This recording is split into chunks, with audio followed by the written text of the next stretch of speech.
la loi binomiale. Tout d'abord, le terme loi binomiale. Donc, quand on applique une loi, il y a des personnes qui doivent la suivre. On est d'accord? Qui va suivre une loi en probabilité? C'est notre employé, si tu te rappelles bien, notre variable aléatoire.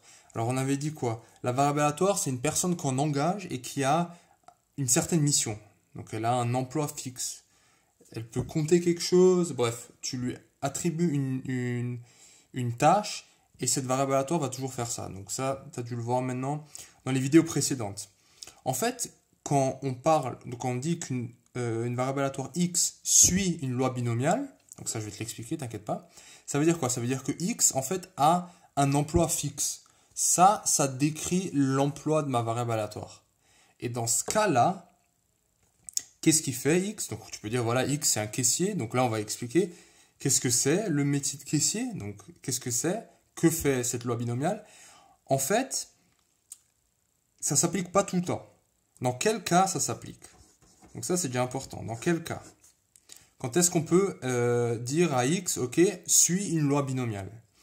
Donc, il faut que ce soit une expérience à... Donc, il faut que l'expérience a deux issues.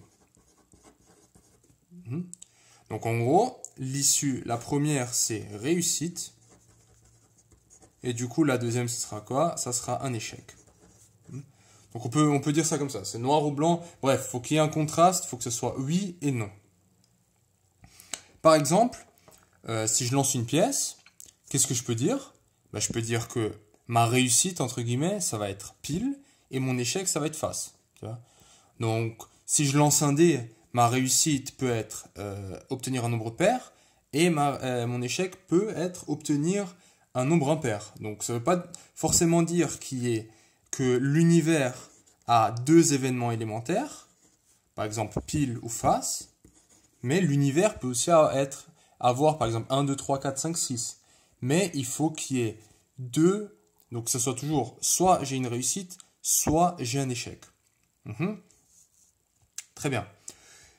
Alors, là, ce B, donc ça c'est pour binomial, P, ça va être la probabilité de réussite. Donc ça va être proba de réussite. Donc, à ton avis, P, il est entre combien et combien? Bah, P, c'est entre 0 et 1. Et N, ça va être le nombre de fois que je vais réitérer l'expérience. C'est-à-dire que si maintenant, je prends une pièce, donc ça, c'est mon univers, et je vais faire 10 lancers de pièces. Et j'ai envie de savoir bah, combien de fois je vais avoir combien de fois je vais avoir pile. Donc par exemple, j'ai un lancer de pièces, x de pile c'est 1, donc là je vais compter le nombre de piles, et x de face c'est 0. Ouais. Donc là j'ai bien défini une variable aléatoire qui va suivre une loi binomiale. Et c'est quoi les probabilités? Donc j'ai probabilité que x égale à 0, 1/2, hein, donc une chance sur deux que j'ai face.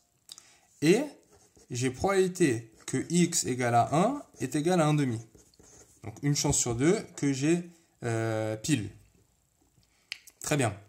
Et maintenant, donc dans le cadre d'une loi binomiale, bah, ça me permet de faire quoi? Si je fais cette expérience, pas seulement une fois, mais si je fais, on va dire, 10 fois l'expérience, mais en fait, grâce à la formule qui va venir, je peux calculer probabilité que x est égal à 7, par exemple. Qu'est-ce que ça veut dire? Ça, si x suit une loi binomiale, ben, j'arrive à trouver la probabilité de tirer 7 fois pile lorsque je lance 10 fois une pièce. Ouais. Donc c'est quand même assez intéressant d'avoir ce type de résultat. Donc encore une fois, pour pouvoir l'appliquer, il faut une réussite, un échec. Donc ici, dans ce cas-là, la réussite, c'est pile. Alors maintenant, quelle est la formule? Donc la formule, de manière générale, P de x est égal à K. Donc si j'ai B, une binomiale NP, alors forcément K, il doit être plus petit que N. Ouais. Parce que là, je ne peux pas avoir 12 fois pile si je lance que 10 fois la pièce. Donc ça va être quoi la formule? Ça va être K parmi N. Après, j'ai probabilité. En fait, tu peux la retrouver relativement simple. Alors, donc ça, c'est juste k parmi n. Donc ça, faudra l'entrer à la calculatrice. Et après, genre, P, c'est la probabilité d'avoir du succès. Donc X, il compte les succès. Donc, combien de fois je vais avoir le succès? Je vais l'avoir k fois. Et après, combien de fois je vais avoir l'échec? Bah, ça, c'est la probabilité de l'échec, hein, vu que la somme doit être égale à 1. Bah, je sais qu'il y a n en tout. Je vais lancer n fois en tout. Donc, là, j'ai déjà k fois. Il faut qu'il y ait k fois pile. Donc, le reste, n moins k, c'est... Donc, il faut qu'il y ait n moins k fois l'échec. Ouais, donc, ça, c'est réussite. Et ça, c'est l'échec. Et après, bon, ça, grosso modo, c'est genre un peu les permutations. C'est au niveau du sens. Est-ce que j'ai 7 fois pile d'affilée, après face-face, ou est-ce que j'ai 6 fois pile face et après une fois pile encore?